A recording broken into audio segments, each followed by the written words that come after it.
السلام عليكم ورحمة الله وبركاته. أهلا وسهلا بكم متابعين الأعزاء. قبل ما نبدأ الفيديو ما تنسوا تديروا جيم وتديروا أغاني وتبرتجوا الفيديو فضلا وليس أمرا. يمر المدرب الوطني جمال بالماضي بفترة صعبة منذ خروج المنتخب الجزائري من منافسات أفريقيا بالكاميرون، وفشلوا في الصعود إلى كأس العالم قطر 2022.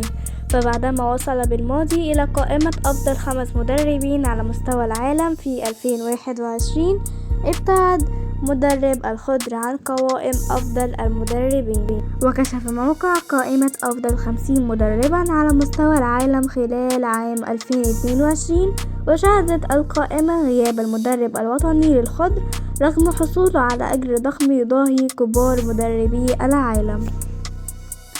وخرج المنتخب الجزائري من كأس أفريقيا 2022 بالكاميرون من الدور الأول بعد أداء مخيب للآمال، كما خسر صراعه في التأهل إلى مونديال قطر بعد الهزيمة في المباراة الفاصلة أمام المنتخب الكاميروني. ويذكر أن الجزائر حصلت على لقب أفريقيا 2019 الذي أقيم في مصر، وقدم أداء رائعا خلال تلك النسخة، حيث فاز على أقوى المنتخبات الأفريقية كوت ديفوار. والنتائج المميزة لأشبال بالماضي مكنته من الوصول إلى المركز الرابع في قائمة أفضل مدربي العالم عام 2021 من قبل الاتحاد الدولي للتاريخ والإحصاء.